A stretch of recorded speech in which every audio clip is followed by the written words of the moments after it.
Bonjour, je m'appelle Nathalie Yamb. Vous connaissez Nicolas? Nicolas Normand est un ancien ambassadeur de France qui a sévi au Mali, au Congo et au Sénégal. Il est aussi l'auteur d'un bouquin intitulé « En toute modestie », Grand livre sur l'Afrique, paru en 2019. Rien que ça. Écoutons donc l'ami Nicolas, cet expert de notre continent. Ce sont des pays quand même dépendants de l'étranger, n'est-ce pas? Ce sont des pays pauvres qui n'ont pas beaucoup de ressources, même s'il y a de l'or au Mali, même s'il y a un peu de pétrole au Niger, ils ont absolument besoin de partenariats. Le problème, c'est que la Russie ne leur apporte aucune aide, sauf une aide militaire pour faire une garde prétorienne autour des putschistes, en fait. Ça, personne d'autre ne pouvait le faire. Ce sont des pays très pauvres et qui n'ont pas de moyens budgétaires. Et la Russie elle-même a le PIB de l'Espagne. C'est un pays pauvre qui n'apporte pas d'aide, qui fait payer ses services. Ces mercenaires Wagner, il faut les payer, alors que Barkhane et les appuis militaires français étaient gratuits pour les pays africains. Donc, je crois que les pays africains vont se lasser de payer les Russes. Ça va? Vous êtes un peu énervé? Attendez, ce n'est pas fini. Ils sont nombreux, comme lui, à venir nous expliquer que l'Afrique est pauvre, qu'elle ne représente rien dans le commerce extérieur français. Il y a 2 ans, j'ai engagé un palabre sur Twitter, devenu X, avec l'ex-ambassadeur de France aux Nations Unies et aux États-Unis, Gérard Haraud. Il m'a d'ailleurs promptement bloqué, ainsi que toute une flopée d'Africains qui avaient également réagi avec moi. Le 2 octobre 2022, l'ami Gérard a publié que toute l'Afrique ne représente que 5% de tout le commerce extérieur et des investissements français. Et que même dans les 5% là, c'est l'Afrique anglophone qui est majoritaire. Quelques heures plus tard, son 5% avait baissé à 4%. Vous me direz, c'est toujours mieux que les 3% auxquels nous ramène l'ami Nicolas. Maintenant, l'Afrique anglophone, ça représente 1% de notre commerce extérieur. Même chose que l'Afrique francophone, même chose que l'Afrique du Nord. Le continent africain tout entier, c'est 3% de notre commerce extérieur. Il n'y a aucun pays africain... 25% pour la Chine. Oui, c'est 17% dans la plupart des pays africains, la part de la Chine. Voilà. Et donc, en réalité, il n'y a aucun d'Africains dans les 10 premiers partenaires français. Aujourd'hui, on va en finir avec cette légende urbaine. Les chiffres auxquels il se réfère de la Banque mondiale, de l'INSEE, sont faux et truqués et je vais le démontrer. Un de mes tontons travaillait au Gabon à la grande époque de Elf. Chargé d'auditer les procédures d'enlèvement, il constate qu'en lieu et place de 2 cales de navires chargés de pétrole mentionnés sur le manifeste, ce sont bel et bien 3 cales qui sont chargées. Quand il veut noter la différence, on lui fait savoir très clairement et très gentiment que grand, si tu tiens à la vie là, tu ferais mieux de te taire et de faire ni vu ni connu.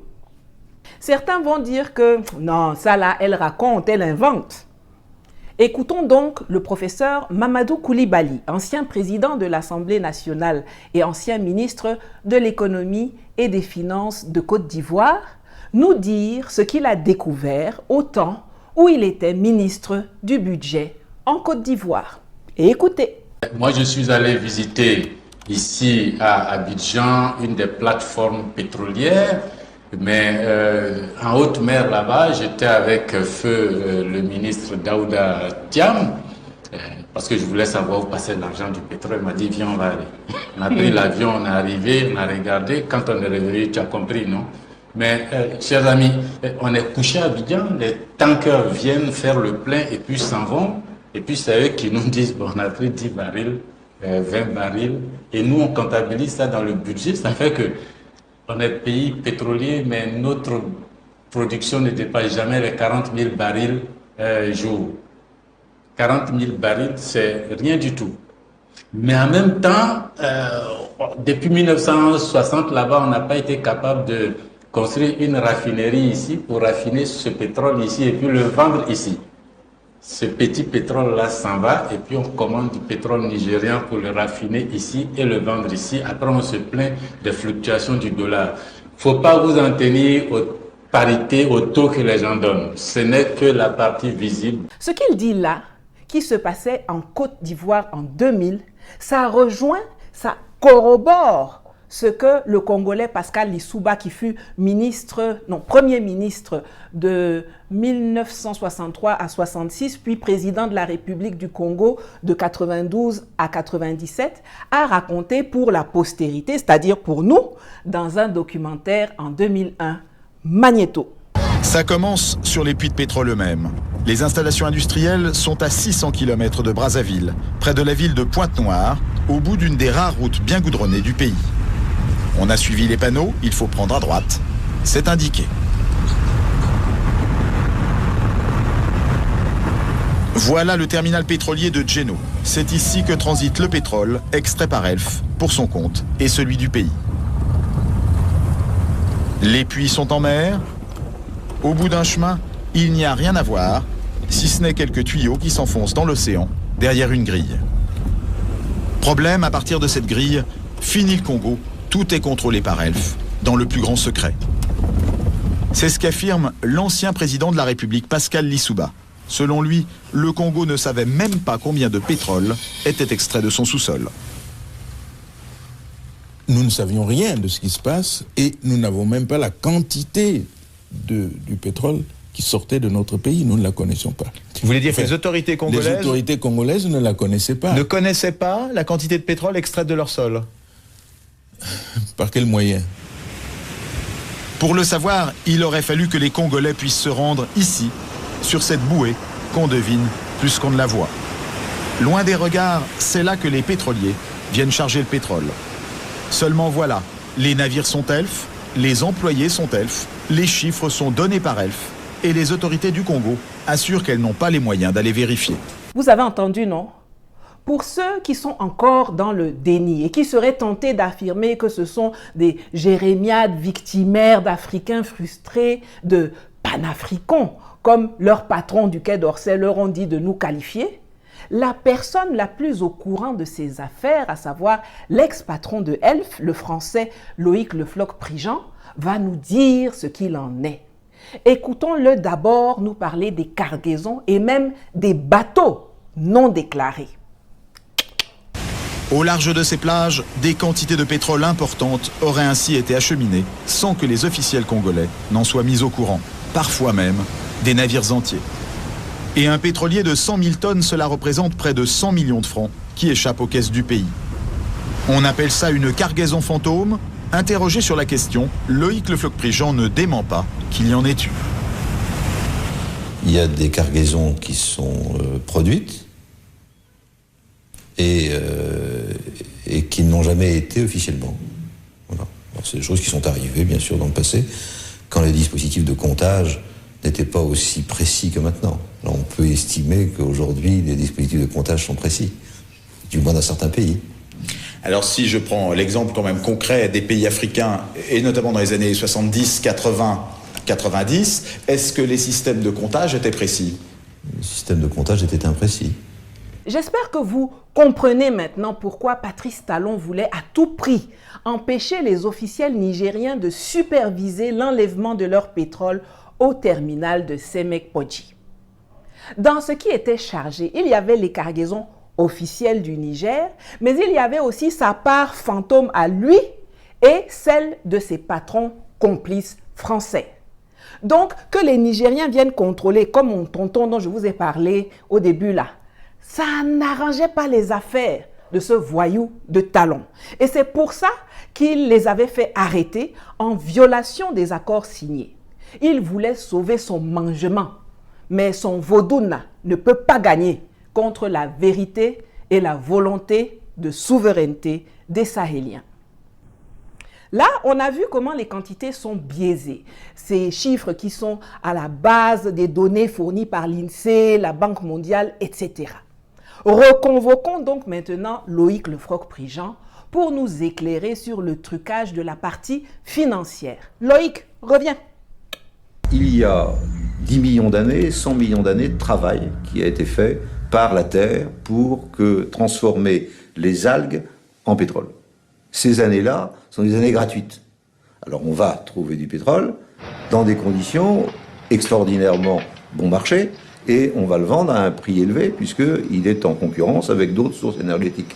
Donc ce différentiel est énorme.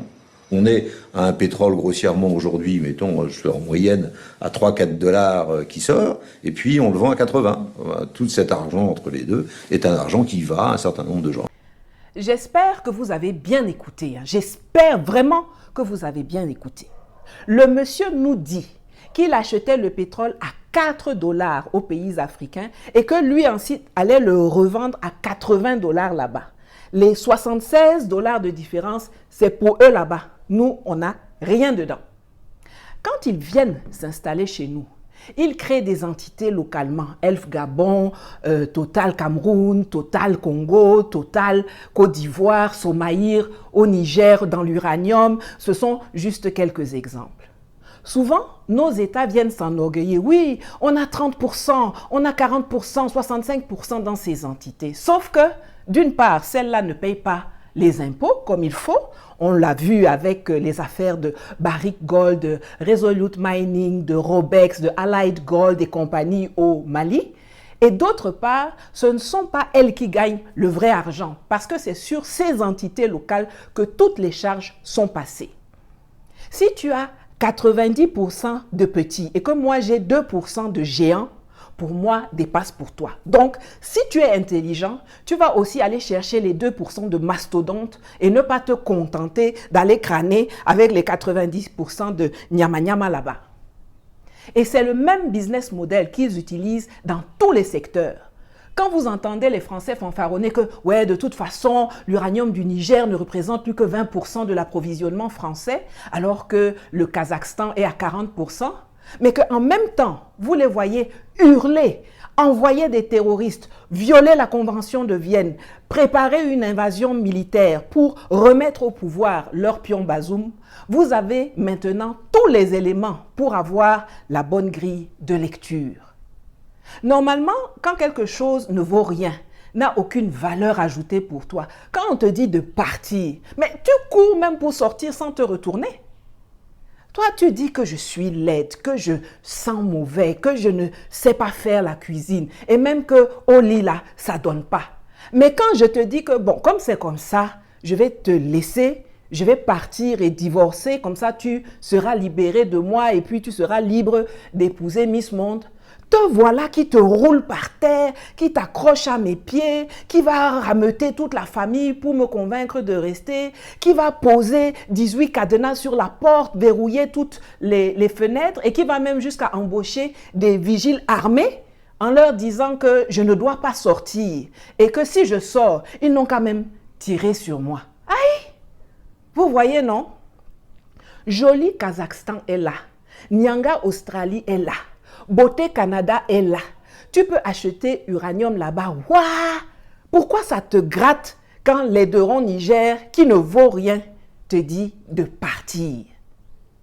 Tout simplement parce que le business model de Orano au Niger était le même que celui de Elf, que Loïc Lefroc-Prigent nous a décrit tantôt.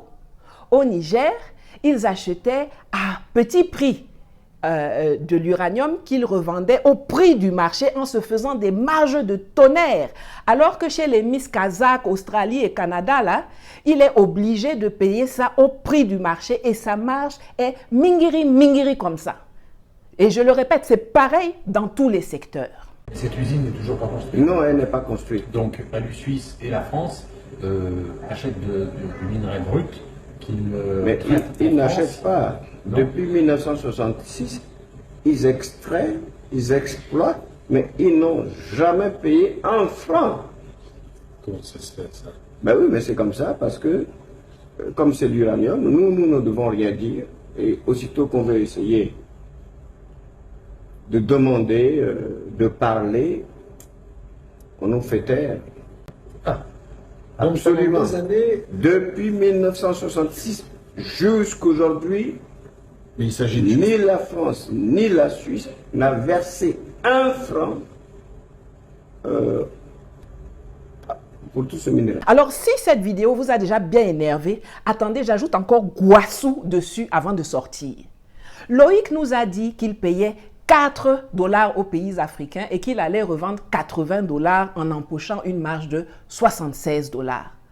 Mais est-ce que vous vous rendez bien compte que l'escroquerie ne s'arrête pas là? quand les présidents français, non contents d'avoir envoyé leur société nous voler en plein jour, reviennent vers les espèces de chiffres molles qui nous servent de chefs d'État et leur demandent de piocher dans les 4 $ là qu'ils nous ont laissés pour prendre une partie et leur renvoyer pour financer leur campagne électorale et leur parti politique là-bas en France. Écoutons tour à tour un des transporteurs de mallettes d'argent et un des donneurs de mallettes d'argent. J'accompagnais Aurillac, disons à Libreville ou à Ouaga et autres. J'avais une audience à moi, privée, avec le chef d'État que Michel Aurillac, le ministre, venait de quitter. Et je disais, bon voilà, Bongo c'était papa, Blaise c'était Blaise, Sassou c'était Denis. Je dis, bon, Denis, la campagne de 88 arrive, il est bon que tu puisses contribuer au financement de ton ami Jacques. Et il disait, ok, Banco, on y va ? Tout de suite. Tout de suite. Tout de suite. C'est vous qui demandiez les sommes, c'est eux qui décidaient ? Non, c'est eux qui décidaient. Mais jamais ça n'est descendu en dessous d'1 million de dollars. Jamais. Jamais. Vous étiez là ? Toujours. Pour la remise des fonds ? Toujours. C'est comme ça que ça se passait, M. Perelman. En toute illégalité. Ça, c'est plus mon problème. Le président de la République française me demande des choses, j'exécute. Le président des États africains envoie son émissaire. Moi, je ne suis en rien là-dedans. Vous ne vous êtes jamais servi au passage ? Jamais. C'est mal me connaître. En 1995, parce qu'il faut qu'on avance, vous dites aussi là qu'il y avait des contributions. Bongo, Sassou, Compaoré, le maréchal Mobutu. C'est le même mécanisme. Ensuite, exactement le même. Vous dites qu'en 95, pour la campagne, c'était au moins 10 millions de dollars. Absolument. Alors, en 2002, on revient, parmi les nouveaux donateurs, si j'ose dire, de ce système quand même étonnant, Abdoulaye Wade, le président, et Laurent Gbagbo, beaucoup plus étonnant, président de gauche. Il a avoué à sa sortie de prison de la Cour pénale internationale que vous et Dominique de Villepin, vous l'avez fait cracher au bassinet. Président, pourquoi vous donnez les 3 millions d'euros, c'est-à-dire les 2 milliards dont vous parlez ? Parce qu'ils m'ont demandé. Mais vous ne donnez pas à tous ceux qui vous le demandent. Ah non, mais écoute, c'est Chirac. Dont acte. Je récapitule. Les impôts, ils ne paient pas. Les charges, ils nous facturent. La quantité, ils sous-déclarent. Et ce qu'ils déclarent, ils sous-paient. Et ce qu'ils sous-paient là, ils récupèrent une partie pour financer leurs activités politiques en France. Alors après, quand ils viennent sur les plateaux télé ou dans les réseaux sociaux avec leur long nez, leurs lèvres pincées et leurs doigts crochus, vous dire que l'Afrique ne représente que 3% du commerce extérieur et des investissements français, pour fermer leur bouche là, postez dorénavant le lien de cette vidéo que je termine en laissant la parole au meilleur sachant de ces pratiques. J'ai nommé le président français Jacques Chirac. On oublie seulement une chose, c'est qu'une grande partie de l'argent qui est dans notre porte-monnaie vient précisément de l'exploitation, depuis des siècles, de l'Afrique. Pas uniquement, mais beaucoup viennent de l'exploitation de l'Afrique. Alors, il faut avoir un petit peu de bon sens, je ne dis pas de générosité, de bon sens, de justice, pour rendre aux Africains, je dirais, ce qu'on leur a pris. Voilà, vous savez ce qu'il vous reste à faire. Likez, commentez, partagez le lien et si vous le pouvez, contribuez à mes cagnottes dont le lien s'affiche à l'écran. À bientôt.